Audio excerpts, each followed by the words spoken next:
Oke, assalamualaikum warahmatullahi wabarakatuh. Salam sahabat petani kelapa sawit Indonesia yang manapun berada ya. Pada kesempatan hari ini kita akan mencoba membahas umur sawit yang udah umur 7 tahun ini guys. Udah umur 7 tahun, udah tinggi. Ini yang 2 meter lah, hampir 2 meter ketinggiannya. Jadi di sini untuk hasil produksinya cukup lumayan tinggi dan hasilnya per hektar itu masih tembus 1 ton di musim kemarau sekarang ini. Alhamdulillah masih tembus 1 ton dalam per hektarnya di musim kemarau ini. Jadi buat sahabat-sahabat petani kelapa sawit, kenapa masih tembus di musim kemarau ini? Karena ketika waktu masih musim hujan kemarin, kita itu kan pemupukan, kita lakukan semua pemupukan. Jadi ketika musim kemarau tetap masih stabil buahnya. Jadi buat sahabat-sahabat petani kelapa sawit, kalau buah yang seperti ini adalah cuman 2 tilingkat karena udah tinggi ya. Enggak 3 tilingkat karena kita bibit cuman bibit cabutan, alias kalau menurut saya itu bibit abal-abal ya. Karena bibit abal-abal itu tidak mempunyai sertifikat, tidak ada labelnya, tidak ada resmi dari Balai Benih, tidak ada apa-apa pun. Jadi abal-abal lah gitu, diambil sembarangan gitu saja kan, diambil, dicopot sini, copot sini ya gitu. Jadi buat sahabat-sahabat petani kelapa sawit semuanya, untuk tani pemula silakanlah nanam bibit, cari bibit yang bagus menurut mereka, bagus menurut saudara-saudara sendiri. Kalau kami ini adik petani ini udah biasa nanam bibit-bibit seperti ini, udah biasa nanam sawit-sawit yang seperti abal-abal, itu udah biasa. Karena kami itu udah nguji-ngujinya. Kalau gagal ya kami buang, tanam lagi, gagal kami buang, tanam lagi. Jadi kami udah tahu bentuk-bentuk bibitnya seperti apa, jenis bibitnya yang bagusnya seperti apa, udah tahu. Jadi buat sahabat-sahabat semuanya, di sini bukan menggurui semua yang punya kebun sawit. Mungkin ada yang lebih bagus ya kan, tapi teruntuk ya kan, bagi dekat daerah Kerumutan ini kan, kalau ada yang bagus sawitnya, yang mantap produksinya, sawitnya bagus, buahnya mantap, saya mau berguru belajar gimana perawatannya, gimana cara pemupukannya, dan jenis bibit apa yang digunakannya, maka saya akan ikutin. Akan saya nanti kalau ada seandainya beli lahan, saya akan tanam, saya ikuti cara-cara dia. Tapi kalau masih banyak lagi masih bagus seperti ini punya saya, daripada punya dia, saya nggak mau.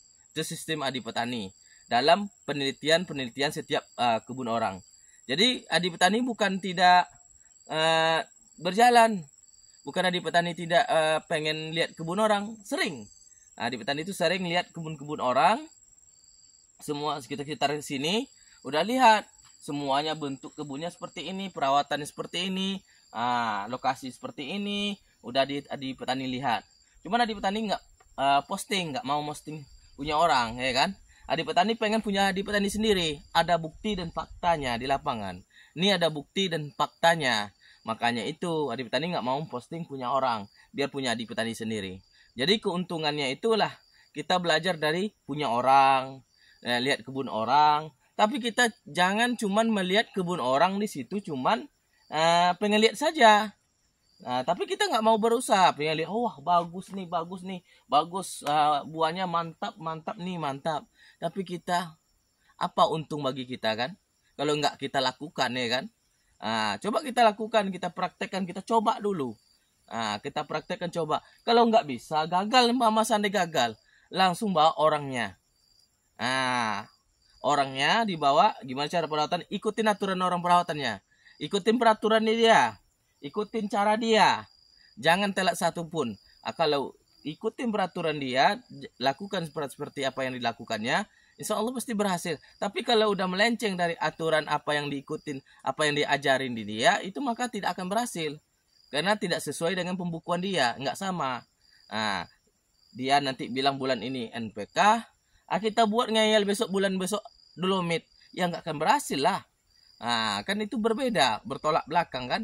Jadi buat sahabat-sahabat petani pemula, Dari situlah kita belajar lihat punya orang dulu, mencontohin punya orang.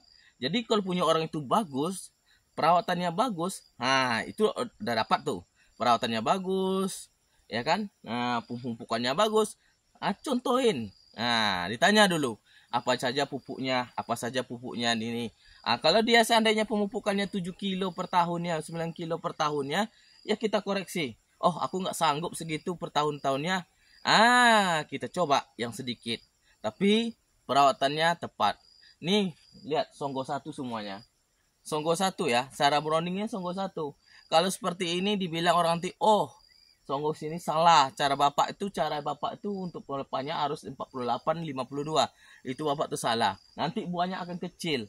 Lihat di sini, ini buahnya bukan kecil ya. Ini kemerahannya, kelantasan kemerahannya jauh, makanya kelihatan kecil. Oh, ada yang ngomong lagi. Oh, saya bapak itu pelepahnya kuning. Ini karena matahari, coy. Nah, matahari di sini, ke sini arahnya matahari itu. Nah, makanya kuning. Nah, itulah sahabat-sahabat petani kelapa sawit. Kita ini belajar dari kesalahan-kesalahan kita, makanya dari situlah kita berpikir jangan sampai kesalahan kita itu masuk ke 2 kalinya ke lubang yang sama. Nah, itulah pesan buat adik petani.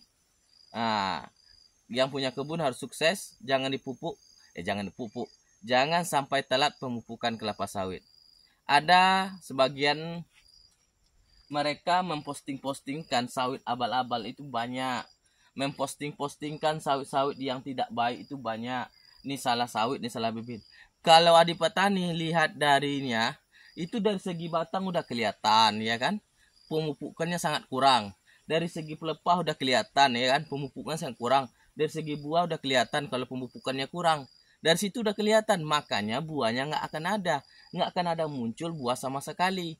Ini dibilang makanya nggak ada buah, pelepahnya kuning yang tak ampun kuningnya. Itu kan otomatis tidak ada pemupukan, cuman setahun mungkin sekali. Nah, janganlah diposting yang kayak gitu. Itu sama aja menjatuhkan sawit seseorang. Nggak boleh kayak gitu. Yang diposting itu sawit kita sendiri, punya kita pribadi sendiri, nggak usah punya orang. Kita bikin kebun kita, suruh orang datang, dilihat. Ini cara perawatan saya, ini cara itu. Ya karena cara perawatan orang sama perawatan kita itu berbeda. Nah, ini buat petani-petani semuanya ya. Atau terkhusus buat konten kreator ya. Terkhusus konten kreator, kalau mau bikin contohnya itu, ya contohin ke kebun kita sendiri. Biar petani itu tidak bingung. Nah, pergi ke kebun ini, nantinya bingung, apa pupuknya bang, apa pupuknya? Dibilang ini. Padahal orang petani itu nggak itu pupuknya. Nah, makanya punya kita sendiri. Kalau saya memang punya saya sendiri, nggak ada punya orang, ya kan? Oke, buat petani pemula, hati-hati ya. Salam planter kelapa sawit Indonesia. Sukses buat petani-petani pemula. Jangan termakan omongan-omongan yang tidak menguntungkan bagi kita. Oke.